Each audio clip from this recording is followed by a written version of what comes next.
बंधूंनो नमस्कार. मी Sandeep Jadhav Patil banana house tissue culture research and डेव्हलपमेंटमध्ये स्वागत करतोय. महाराष्ट्र, कर्नाटक, आंध्र प्रदेश, गुजरात अशा विविध राज्यांमध्ये आपण टिश्यू कल्चर केळी रोपांचा पुरवठा करतो. त्यासोबतचे जे काही मेहनती कष्ट करणारे शेतकरी आहेत आणि त्यांच्या काही केळीच्या बागा तुम्हाला दाखवत असतो. आत्ता ही जी केळीची बाग आहे सचिन राजू चौधरी, गाव आहे खातगाव, तालुका जामनेर, जिल्हा जळगाव इथली ही बाग आहे. आज 8 महिने पूर्ण होतात ते आणि ह्या 8 महिन्यातलं काय प्रयत्न, काय अडचणी आल्या होत्या, काय समस्या होत्या आणि एकंदरीत काय कष्ट किंवा काय प्रयत्न इथं केलेले आहेत याची चर्चा आजच्या व्हिडिओमध्ये करणार आहे. दादा, नाव तुमचं आणि एकूण सगळं क्षेत्र किती सांगा. सचिन राजू चौधरी. मोठ्याने बोलतो. सचिन राजू चौधरी, खातगाव, तालुका जामनेर, जिल्हा जळगाव. बरं, एकूण सगळं क्षेत्र किती आहे तुमच्याकडे? एका केळी बाग- सोडून नाही, सगळं बाकीचं पण. 25 एकर आहे. 25. त्यात कुठली कुठली पिकं आहेत आज? केळी आहे 27,000. 27,000 केळी. 27,000 केळी, बाकीची कपाशी आहे. कपाशी. बस बाकी काही नाही. बस कपाशी आणि केळी एवढं दोनच पिकं आहेत तुमचे दोनच मूळ. पिकं आहेत. मूळ दुसरे कुठले पिकं घेत नाही तुम्ही? नाही घेत नाही, कुठलेच नाही. कुठलीच नाही.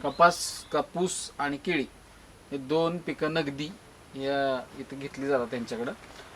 हे जे फक्त क्षेत्र आहे हे किती एकरावरती, किती अंतरावरती, किती रोपं बसवले? जे 3 एकर आहे, 5x5 वर लावले. हम्म. रोप 5,000. 5x5 3 एकर आणि रोप 5,000. 5,000. बरोबर. पूर्वी ह्या क्षेत्रामध्ये केळीची लागवड करण्यापूर्वी काय होतं?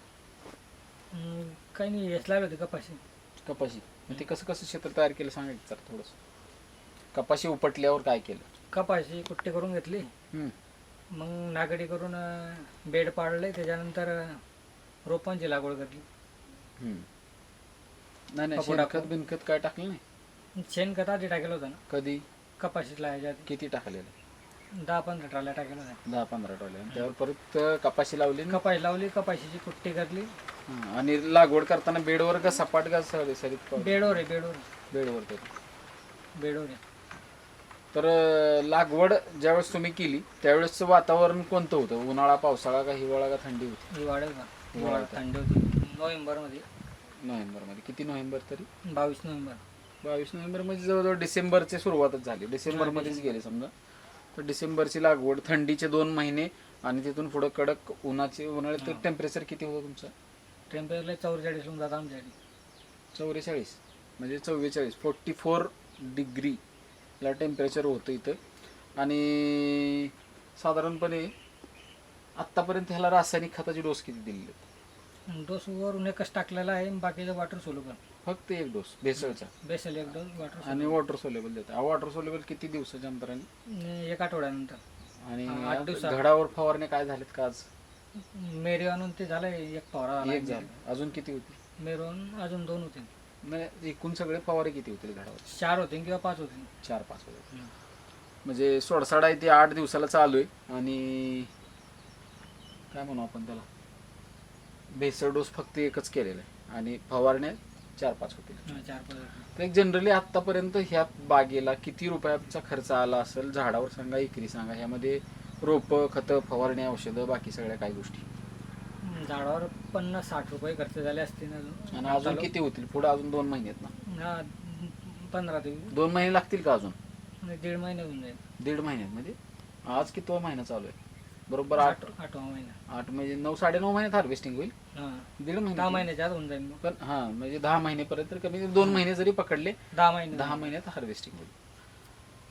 ह्या बागेला साधारणतः सुरुवातीपासून शेवट आजपर्यंत वातावरणामध्ये असं काही मोठी अडचण आली होती का? गारपीट, वारा, वादळ, पाऊस किंवा काही एकदम कडक होऊन की जिथं सचिन चौधरींना वाटलं होतं की आता ह्या बागेचं काही खरं नाही, असं काय वातावरणाकडनं काही मोठा नाही, problem? टेम्परेचर वाढतं ना आमच्या इकडे. एप्रिलमध्ये टेम्परेचर जास्त होतं. हो. नंतर मे महिन्यात तर पाणीच पडलं यावर्षी. हां, टेम्परेचर म्हणजे एप्रिलला किती होतं? 40च्या वरच होतं. आणि त्यावेळेस काय अवस्थेमध्ये बाग होता? चांगला होता बाकी, काही म्हणजे एवढी काय अडचण आहे सारखं नाही, नव्हतं. काही मग ही अडचण पानं जी फाटलेत ती ही कधी फाटलेली सगळे? ते काय पाणी हवा चालू होती ना यावर्षी, वाराच होता ना. हा तेच की. पण असं खूप मोठं वादळ बिदळ आलतं का असं नाही, विषय खूप होता? मोठं नव्हता, पण वादळच चालू होता. हे पाण्याच राहिले नाही. Continue चालू. कंटिन्यू वादळच चालू आहे यावर्षी. म्हणजे जसं पान नवीन निघाली का फाटून जाय, नवीन फाटून निघाली का जाईल. फाटून जात. तुम्ही जे कट केले ती पण सगळी पानं फाटलेली असं अखंड पान असं अखंड पण राहिलं राहिलंच नाही पूर्ण बागेत असं दिसतच आहे. म्हणजे जवळजवळ सुरुवातीपासून हा विषय.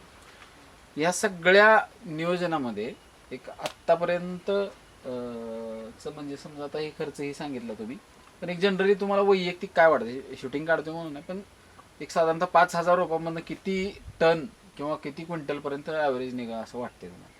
आता बघता परिस्थिती आहे, तुम्ही तर जुने शेतकरी, अनुभव आहे तुम्हाला. 600-650 तरी क्विंटल लोक.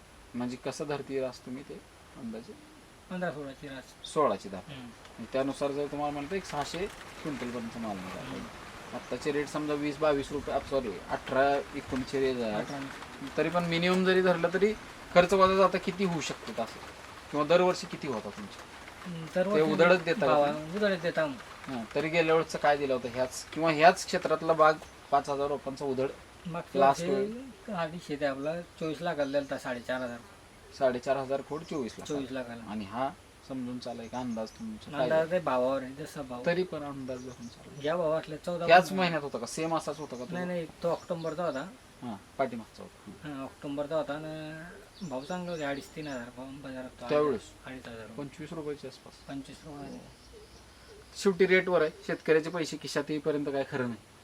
आणि त्या पद्धतीनं एकदम चांगलं व्यवस्थापन, मेहनत सचिन राजू चौधरी यांनी घेतली. खातगाव, ग्राम, तालुका जामनेर आणि जिल्हा जळगाव.